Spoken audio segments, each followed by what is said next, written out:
That's a so-called kamikaze drone striking a residential area in Kiev on Monday. One of many.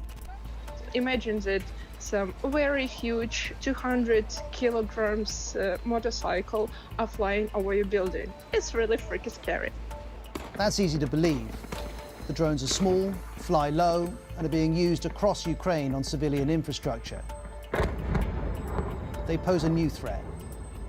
They are deadly, but they are also a real instrument of terror because they don't just come in on a trajectory and explode. They loiter and they seek out a target, and that is terrorizing. These drones reveal an evolution of Russian tactics, but also the way that global tensions and alliances are part of this war. Here's how. This is a Shahed 136 drone. Russia's using them. Ukraine is trying to intercept them. This is footage posted by Ukraine's Air Force Command. It says it's destroying around 85% of the drones. Some then are getting through, which leads to scenes like this, with Kiev police officers trying to shoot one down. But evidently, to Russia, this is a numbers game. Send the drones in swarms, some will reach their targets, which means it needs a lot of them. According to our intelligence, Russia ordered 2,400 Shaheds alone from Iran. That's right, over 2,000 drones from Iran. And that's the next dimension to this story. Not that Iran admits it. We have not provided weaponry to any side of the countries at war. But this isn't true. This is Iranian footage of its drones. Note the distinctive triangle shape.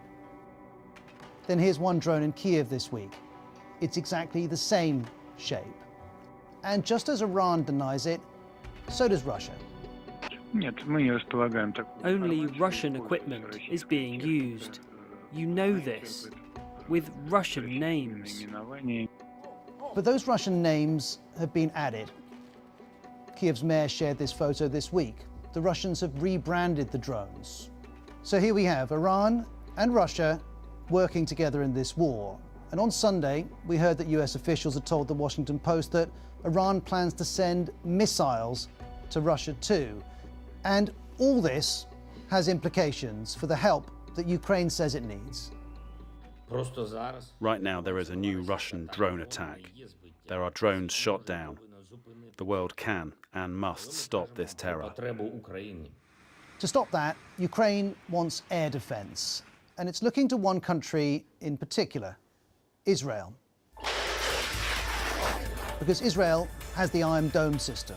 It intercepts incoming rockets. But Israel has resisted throughout the war, giving military aid to Ukraine. The Telegraph's Roland Oliphant explains why.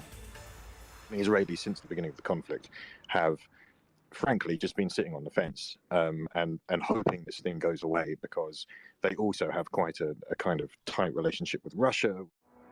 Ukraine's hope is that Iran's drones may change that calculation, because Israel and Iran are longtime foes, countering each other in the Middle East and beyond. And now, once more, Ukraine is asking for help. If Israel's true policy is to consistently counter the destructive actions of Iran, then the time has come for Israel to openly stand on Ukraine's side. Russia, though, has warned Israel against that. Its former President Medvedev says it would be a very reckless step. In other words, don't, or else. And the week's events brought this from the Israeli government. I don't see us sending offensive military equipment. Maybe we can support them with an early warning systems. So Ukraine will receive help, but not all the help that it wants, which is why the story of these Iranian drones is one of lives lost, but also of how Ukraine is now playing host to global tensions, and of how the West continues to balance a desire to help Ukraine and avoid provoking Russia.